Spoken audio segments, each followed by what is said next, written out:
down!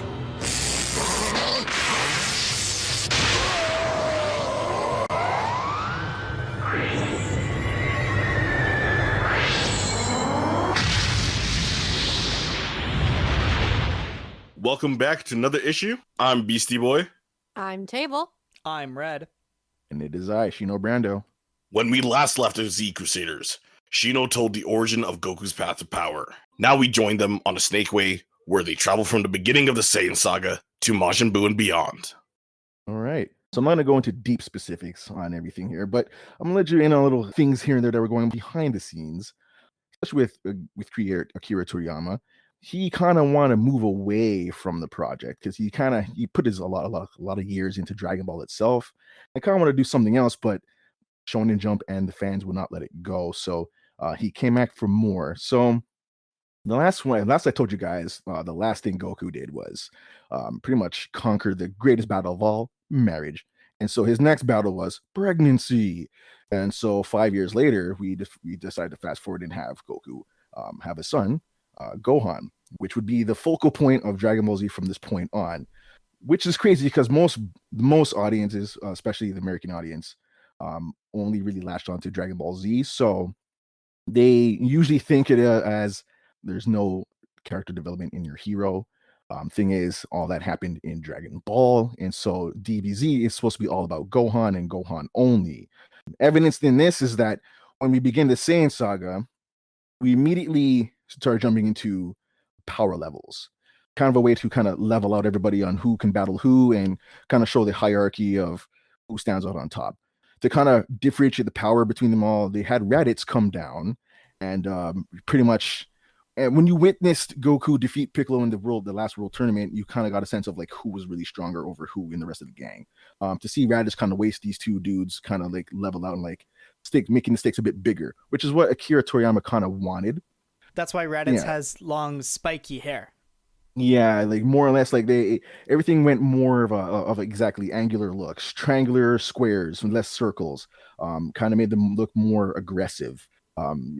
For Toriyama, times were changing. He loved doing a lot of toilet humor. That was his thing.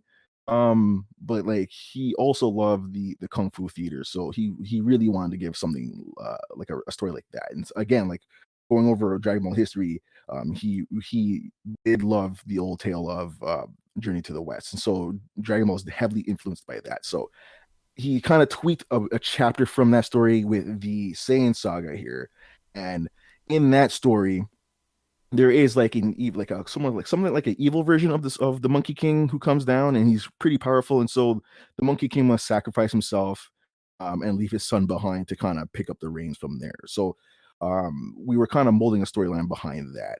So he immediately, the idea was to change Dragon Ball by getting rid of the main hero.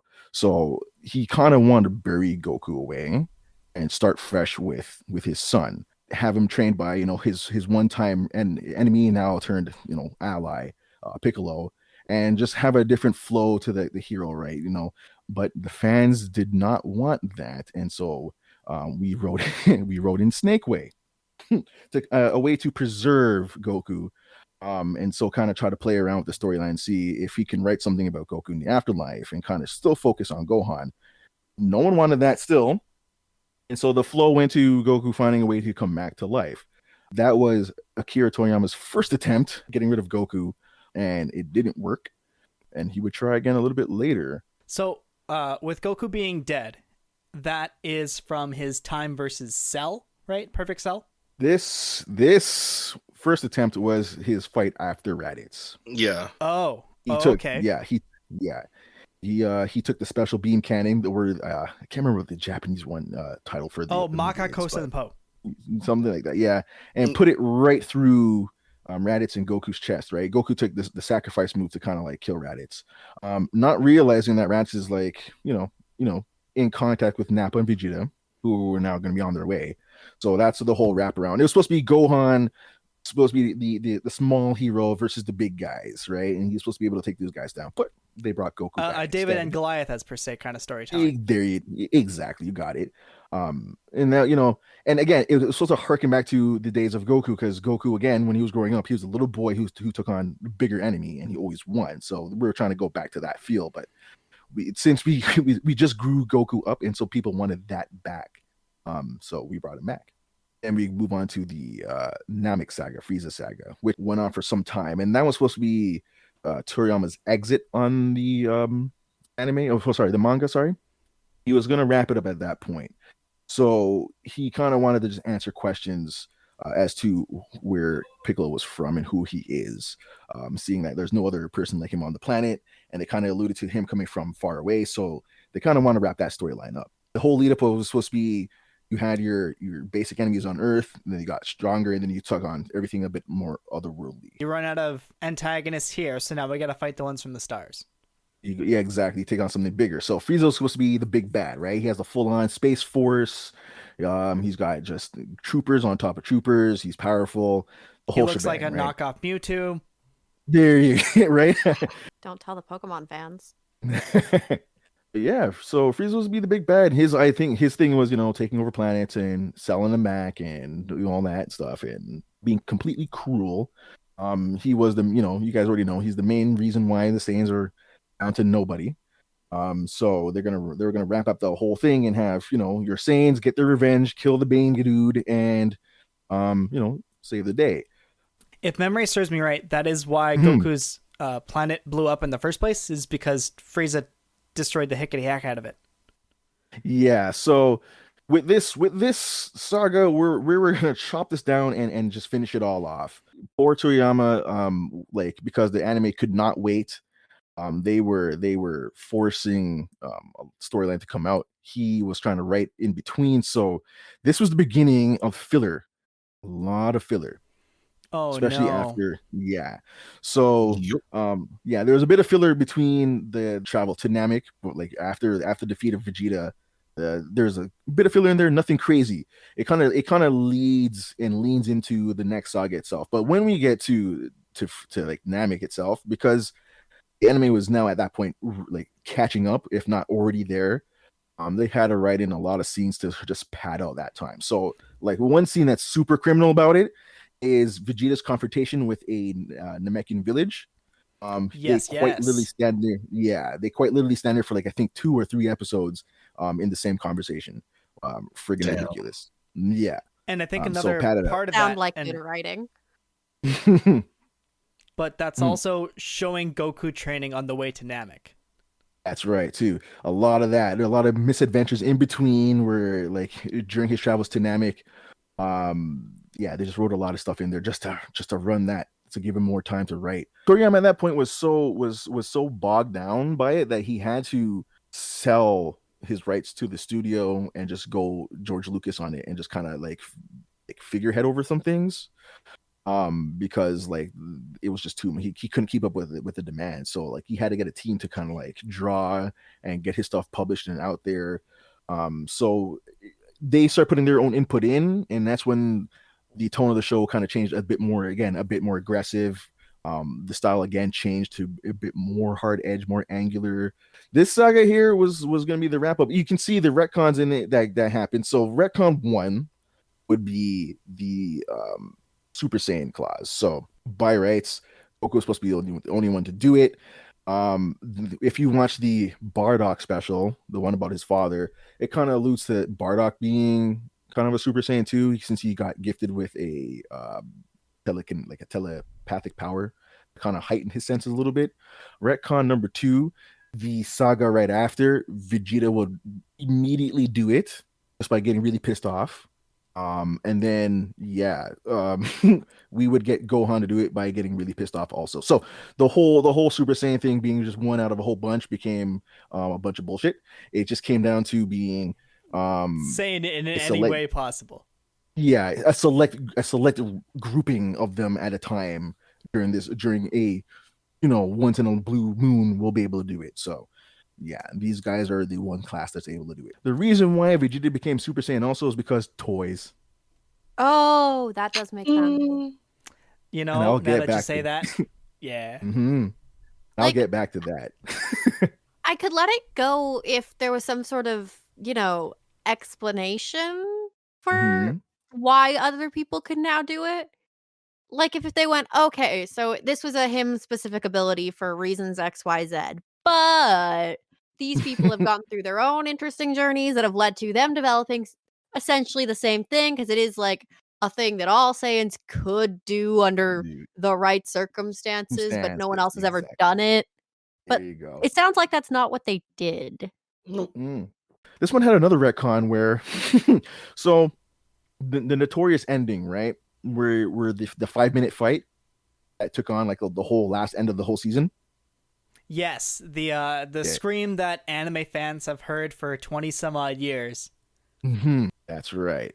So here, Frieza's like, I'm going to destroy the planet. We have a 5-minute window. This 5-minute window would stretch out for the last 20 episodes of the season. In this one, this is when Goku finally goes Super Saiyan after witnessing Krillin getting killed again, and he snaps. He was supposed to die here. He was supposed to reach the ultimate level, Super Saiyan, sacrifice himself by getting rid of the ultimate evil, Frieza, wiping out his troops, the Frieza's force, and that would be peace amongst the stars. A true hero sacrifice kind of thing. Exactly. And then the story would go on where Gohan would be the one to grow up. Vegeta's still alive, and since they're the same blood, same race, he's supposed to replace remember I was just telling you about the Journey to the West where we had an evil version of the Monkey King. Vegeta would still take that kind of place, and Gohan would have to be the one to put him in his place. But then fans didn't want that either. And you can quite literally see the retcon in there, because at that point the anime was now a little too far ahead and Toriyama wasn't caught up yet. So they wrote in the ending where Goku was going to die on Namek. Literally, Vegeta and Gohan have a confrontation where Vegeta's laughing that he's going to take over the planet now that his one rival, who's more powerful than him, is going to die. And so he has no one to stand in his way anymore. And Gohan stands up to him, and Vegeta quite literally beats the living piss out of this child and then flies off. Next episode, we're right back to the same scenario, but Vegeta's now sitting by a tree and they're talking about peace times and that he's gonna have to stay here on the planet Earth and try to get stronger. And Gohan's like, I'm gonna get you too strong because I'm gonna be right behind you. And they share a smile, and he's like, that's your Saiyan blood. And everything's like you can't believe. Yeah, you can't believe. What? The jump from being beaten up and then getting friendly afterwards. Pretty evil. And then he came back and was like, actually, that was a dick move. We're bros. Like, what? Yeah, literally. We're not even bros. We're like antagonists. Like we're rivals. Yeah, like you quite literally see the retcon happen. Like the episode right after, he's just sitting there, like, because like literally the scene before he flew off, like, fuck off, like, I'm gone. I'm gonna go somewhere and do my thing. And then he's back, just chilling there. He's like, oh boy, well, looks like I'm gonna have to stick around, and because I have nowhere to go, I'm gonna train and, well, do things. And Gohan's like, I'm not gonna let you too strong, bro, because I'm Saiyan 2 and make my father proud. So don't think you can get away with it. And they're like, ha ha ha, yeah. Strange retcon, strange. Jeez. So much so that Bulma's like, well, if you have nowhere to go, you can just chill here. I mean, there's a giant capsule like right over there. They can use a big old you can stay in, you can train in there and do your thing, right? So it's just very strange how, like, the episode before we just watched this guy beat this child, and I'm talking like Gohan's like 10. He beat this child to piss, bro. And like he's just like, fuck you, I'm gone. And immediately he's just like, hey guys, anybody renting anything right now? Anybody renting? Yeah. I need a place to... Anyone want to split a lease? I need a couch to crash on for a little while. And then Bulma Get comes back on over my and feet. goes, I've got something better than a couch. Yes. So in this time frame, Toriyama had finally sold the rights off to the company, to the studio. He was kind of just going to be the figurehead, ask him things. Can we do this? Can we do that? He gave the yay or nay, and they would move on. So in between this transition, again, filler content, and a lot of it. This is the first time. So strange thing about filler content is that you can treat filler content as, in Dragon Ball especially, you can treat it as non-canon. Strange, right? Even though it's filler content. So Besides it from the whole thing. Yeah. So a good example would be the movie villain from the, I believe, Dead Zone would be Garlic Jr. Garlic Yeah. Jr. Yeah, Garlic Jr. makes an appearance again in Dragon Ball Z during a storyline where he releases this evil dark water, dark mist, and everybody goes bad, except for Gohan and a few, and they try to fight back and whatnot. Wait, So this would be the first. Yeah. Is this the movie where there's a scene where Gohan pisses on somebody? You know what? My memory. It's hard to say. There's two movies where that happens. Like Trunks has done it before. Yeah. Just I quite actually. don't like that information. Yeah, he's Can quite you done it take before. it back? Yeah, okay. Yeah. Hang on. So, yeah, Garlic Jr. is like, hey, don't eat these apples. And then Gohan eats these apples and then is stoned out of his child's skull, walks over to an edge, thinks it's a bathroom, and starts peeing, and then Krillin's underneath it. Yeah. I don't like that. Okay. Yeah. Neither did Krillin. Yeah. Now, well, Krillin's a strange fellow. He might have enjoyed it. Maybe. Shut your face. Maybe. You never know. But now I know what movie you're talking about. Okay, great. Yeah, exactly. So Garlic Jr. makes an appearance in DBZ, but immediately after that whole storyline wraps up, the narrator makes mention that like a dream scenario in a TV show, we move forward to something else that it may or may not happen. So you're pretty much going to treat that like it didn't happen at all. So Garlic Jr., as much as we inserted you into Dragon Ball Z, you're not canon. I'm sorry. You're only here for shits and giggles. Yeah, you are a movie villain. Yeah, and I know. I'm sorry. So, any audience out there, if you're gonna ever ask if we're gonna go over the movies, we will not. I'm never gonna do it. Damn. Never gonna do them. Nope. The movies all can stand alone. They're all fun to watch, but they're not canon. We can go over them in comments, but I'll never make a shot of them because there's no point. So while we're talking about the movies and we're gonna run away from this, quick as possible. What's your favorite movie? Broly. First the one? original Broly or the reboot Broly? Yeah, the original Broly movie is because like in that the whole fight that they have on that ruined planet, was like one of the most badass movies. One of the badass fighting scenes ever done in any anime. Period. Listen, I'm not gonna talk about movie 14 either, or I think it's in movie 14. I'm not talking about that shit, man. Yeah. Movies their own beast themselves. Yeah, they're all over the place. There. It's a little bit hard to like. In preferences, the only ones I really truly like out of the whole series would be the when the androids attack would be like I think androids 13, 14, and 15. Oh, and Super 16. Yeah, I think Super Android 13. I think it is. Yeah. And then the Broly movie and the BoJack movie. But again, the movies are on their own thing. They're not canon, and so sorry fans, if you're listening and you think they're canon, I regret to tell you that they are not. Real quick, my favorite is the one with Janemba. And then, I think that's movie 13. Yeah, whatever number that one is, Janemba's a cool villain, even though he's a ripoff of a villain we're going to talk about later. Yeah, 200%. All right. He still by looks design, cool. Yeah. By design, he's cool as hell. Yeah, I like him too. But yeah, so that would be the in between stuff. So now we fully transition over to Cell, the Android Saga and Cell Saga, and this is when the studio fully took over from Toriyama. So they made some heavy changes right away. And the first thing was to now separate Yamcha and Bulma and move Bulma with Vegeta and let them have a kid.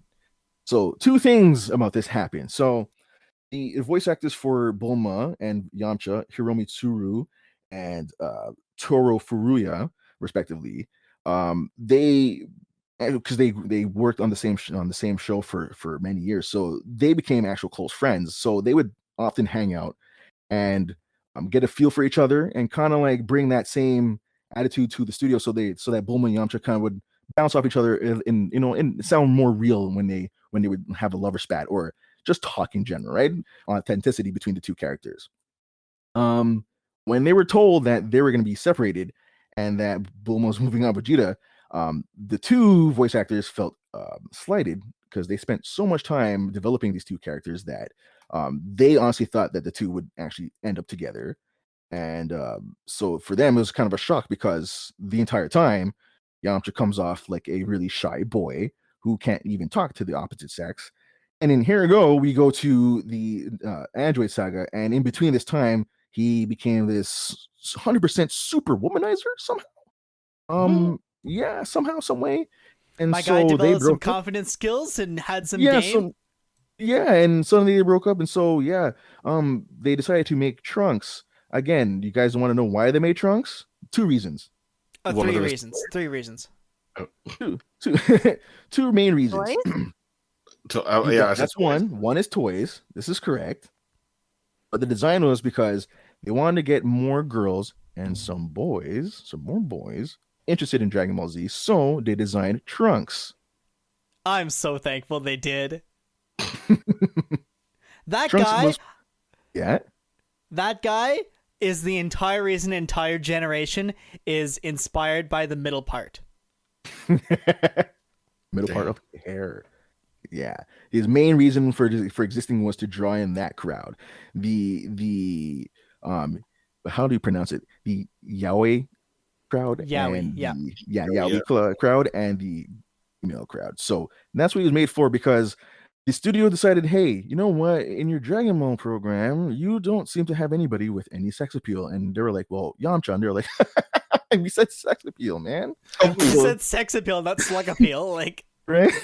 so they made Trunks for all those many reasons. And then they would do it again by making the twin androids, 17 and 18.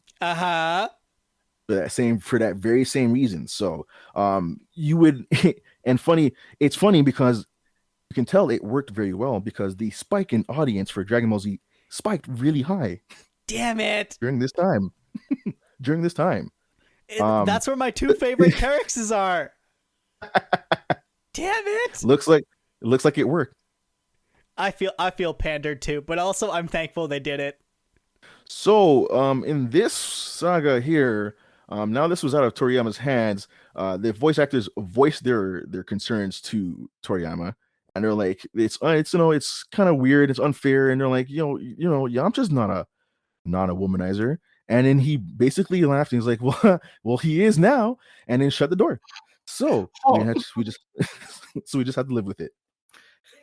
He said, well, I guess there. Damn. And that's that.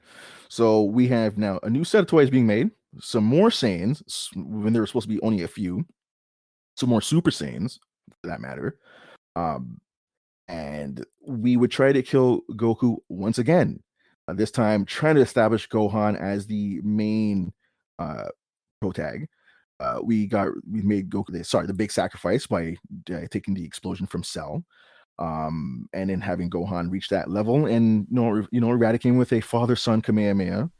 And then we're going to move to just having him, time skip and grow him up a little bit and try to focus on his life and try to move on from there in the Buu Saga, which would now come down to being the end. Not that popularity waned for Dragon Ball Z. It's just that now Toriyama's just like, guys, I got kids, I got a life, I want to kind of move away from this. It's a train, man. This thing's moving, it's going, but you don't really need too much of me. And honestly, like, the story is getting a little too ahead. I kind of just want to like pause it here, So they want to wrap it up fully with some stakes being really big. So they decided to make the Buu Saga, which did have some huge stakes in there, right? They try to force it to have Gohan as the main guy to go through that quest, but fans on the other side were begging for more Goku. Gohan So they decided really doesn't have protagonist vibes, is what I'm getting. He just simply cannot carry the narrative. They just won't let it happen. And as much as Toriyama tried to make it happen, it just wasn't going, man. The feel for Gohan wasn't the same as for Goku. And again, people were just missing him, man. Like you killed him like 3 times now. You even had his son take out the very thing that killed his dad. Yeah, and now you want to say you're gonna power scale him down again? Damn. And that's it. Gohan peaked. After that moment, that's it. It's a downhill thing from there. All that Not only does for Gohan reach Super Saiyan 2, but also he gets absorbed by the big pink fuck off. Yeah, like Goku was there for a day because of the world tournament they were going to, right? And he was trying to show off that he trained to get Super Saiyan level 3, long golden hair, no eyebrows, freaky look. While strong, the intent was to have Gohan have a level over that, which he wouldn't even transform his hair color. He'd just have a really powerful aura. But then he gets absorbed. So we move back to Goku and Vegeta. But yeah, we're trying to kill this guy off, but the crowd wouldn't let him go. So we would end the saga with Goku back to life. Everybody. Yeah, and we would end the show there. Well, the manga there and the show. Toriyama's intent with the manga was to end it that Goku at some point would retire from fighting and pass it on to someone. No, their role of protecting everybody to someone stronger than he. The intent was because with all the positive energy that he gathered in the Super Spirit Bomb, it would because Buu can't die. It would reincarnate him into something good. So all that power was put into that little boy, Oob, and so he would train him to be the next protector. That would be the end of Z, and that's where fuck a Gohan. We're gonna do Oob now. Yeah, exactly, and that's where the end with Z would end there. Toriyama would end it on that note, along with the studio, and they would not do anything with the property because that's where it was just supposed to end. Kind of on a high note, like, hey, there will always someone powerful, and they will protect the planet. Blah blah blah. Right. And then because the people out there wanted more, the studio decided to move away from the manga format and just make a show, Dragon Ball GT. Is that where we get the pink and the blue haired Super Saiyan version? No, not yet. Nope, that's not later. yet. Oh God. We still that's still a whole series down. So much so that when we went to GT, they made their own thing, Super Saiyan 4, which is ugly. I don't care what anybody says. The storylines in there were kind of stupid. The only good thing about Dragon Ball GT was Pan, and yet we have her back in Dragon Ball Super anyways, so GT can now just be shelved. I don't care what anybody says, GT is no more canon than the movie. The only thing I like about GT is the look of Ultimate Shenron. Yeah, I mean, yeah, that's it. Super Saiyan 4 yeah. is dumb. I hate the dumb, red it's fur. Ugly. And I hate the way they did Vegeta and GT. So the problem here was, again, we're gonna retract on retcon the Super Saiyan origin story again, the legend. And so now we go back to being Goku the only one because now he's able to go Super Saiyan 4.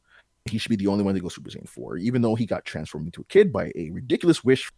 He's still able to go, like, when he transforms, when he goes level like Super Saiyan 4, he's able to go into his adult form. For some reason, even though that's how that played out. Confusing. That's how that played out. Ugh. Yeah, exactly. GT is just not cool. So much so that when they had to sell more toys again, they were like, "Well, we need Vegeta to go Super Saiyan 4 also." And they're like, "Well, we just made the whole lore up that Goku's supposed to be the only one." So they're like, "No, we need Vegeta to do it." So guess what happened? Can anybody guess what happened? I know what happened. Okay, all right. So they sold more toys. They sold more toys. Table. Fucking win, man. They made more toys. They made Bulma make a machine that just zapped Vegeta with some type of energy, and he was able to go Super Saiyan 4 because reasons. I know, because GT is like very like far back from memory wise of like when I watched it, so I did not know that's how it happened. I was just they made Vegeta cut his hair and gave him a stupid dirty Sanchez mustache. Yeah. I've seen the mustache. Yeah, okay. Yeah, become this overly protective father over his daughter, Bra. Okay. Yeah. Then he would complain that he's not strong enough to compete with Goku Studio. So they made more toys by making Bulma make a machine, zap the guy. He became super strong and joined Goku on the level on the gotcha of being level 4 as well. They would all this was their time fighting, I believe, the villain called Baby. Oh right. They fought a baby. They fought a guy named Baby. Watch us punch this baby. I am not even gonna explain GT any more than that because GT's just terrible, all terrible. But yeah, their focus on this was that they were gonna get rid of Goku somehow, some way, So in the end of it all, they guess what? The main final villain was gonna be for the gang in Dragon Ball. Anybody take a stab at it? The big dragon they've been talking to all along. This whole fucking time. So the Dragon Balls themselves became the enemy. So 7 dragons came out of the Dragon Balls, and they had to fight all these fucking dragon people, and they went down, and it was stupid. And Goku and Vegeta went level 4, and they did the fucking finger fusion, became level 4 Gogeta. Sorry, Vegito. Gogeta, and is that a chip brand? With a fucking power level of over 1 billion.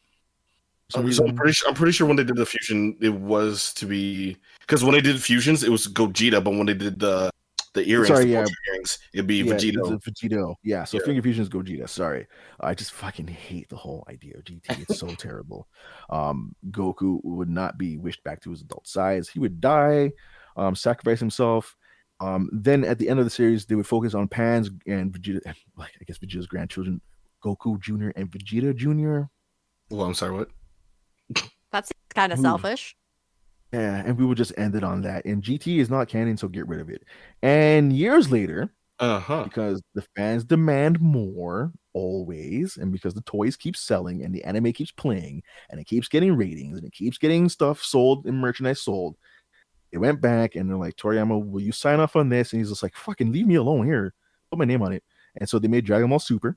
So this would take place in between the 10-year gap between the end of Buu Saga and where we see Goku take off with Oob, right? With Super, they're filling in the gaps of that 10 years with some other adventures because people wanted more. So now we're getting more toys to be sold because now these guys will be going Super Saiyan with different hair colors, pink and blues and greens and whatnot. There's a green, there's Broly. Oh, is that what that's technically supposed to be? Mm-hmm. He's green, man. I guess. Can we make a rainbow of Super Saiyans? Can we do that? Yes. Table, but that's where we're going. Oh God, I'm so sorry. So there's the actual transformations are obviously, as we know, so Super Saiyan 1, 2, and 3, all that stuff. Yeah. Super Saiyan Rose, or technically, I guess pink, I guess in English, is the DB's Dragon Ball Super version of Goku Black's version of what do you call it? Going Super Saiyan. Yeah. Then we have the Saiyan God, which is the red form, which is canon technically of the Super Saiyan form, which is a God form basically of a Super Saiyan. It's in the story of like either the movie or the series as well. And then the now recent one that's been canon, Super Saiyan God Super Saiyan, or Super Saiyan Blue, which is the most prominent blue hair one you've seen.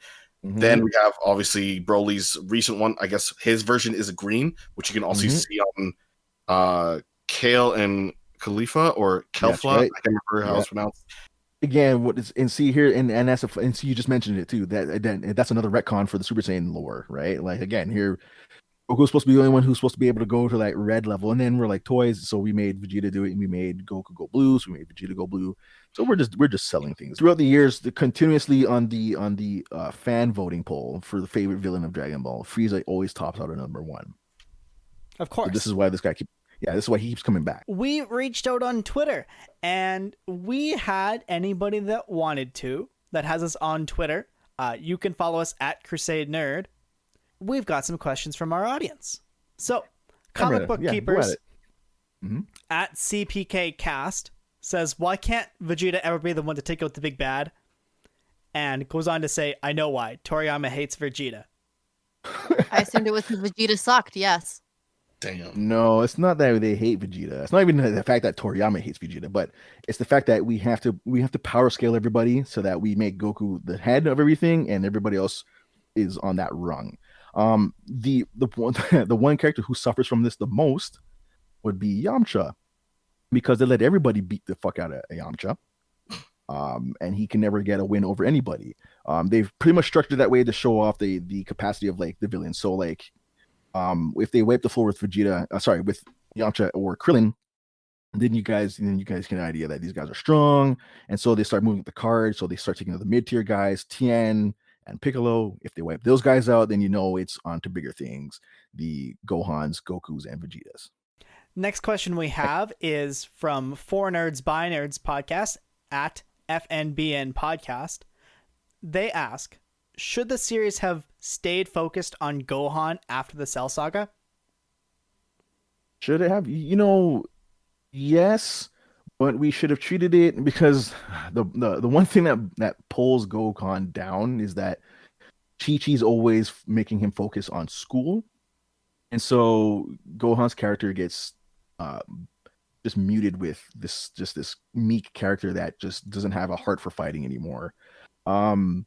If they had treated it, Gohan with a bit more of a wild nature like his father when he was a young kid, then it would have worked a bit more. Even if you want to put him in a setting like high school, you could have made like a real country kid that's just out of element, out of place, and have fun with that kind of feel too, and still have this rocking character. But it just, again, fan demand was for Goku, and Goku was just heavily popular, so who knows, it may have just shifted right back to Goku regardless. But if they wrote Gohan a bit more, a bit more with a bit more character, I should say, then maybe it would have worked.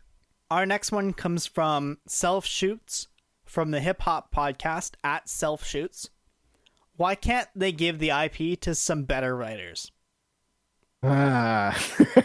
You're looking for originality, huh? I understand, man. I've complained about it too. You've heard me say it through the entire cast, right? It's toys, and more toys, more merch, man.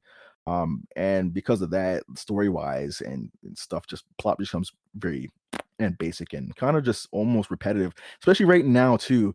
The stakes are fun when you're like, we're wiping out dimensions if you don't win this tournament, but again, at the end of the day, you know who's gonna win, and they're just not gonna let it happen. They'll take the Dragon Balls and wish all the universes back to life. So I mean, like, it just becomes this repeat cycle of stuff, and it doesn't seem to be changing. And it's because writers are afraid to take a chance and do something fresh and new with it. Oh no. Our next one comes from Mac Gregor Movie Talk at Mac Movie Talk on Twitter.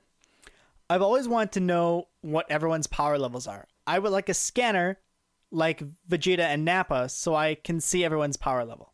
Well, scanners, scouters, and all that became obsolete when levels could not be tracked by convention counting numbers. There was no calculator that could do it anymore. A good example would be like even fusions. The fusions should be a level over 1 million, which means what? Into 1 million and what? What are we scaling? Ki, aura?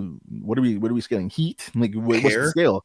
Air? What is it? What's the scaling? So power level means what really? So the idea of power level just became obsolete because it just doesn't make sense. Like you're strong, and so we just need to defeat you. There's no real way to calculate it because the numbers can't even calculate your number anymore. So if you don't know the unit you're even measuring in my personal headcanon, that number, what they're actually measuring is joules, so like energy.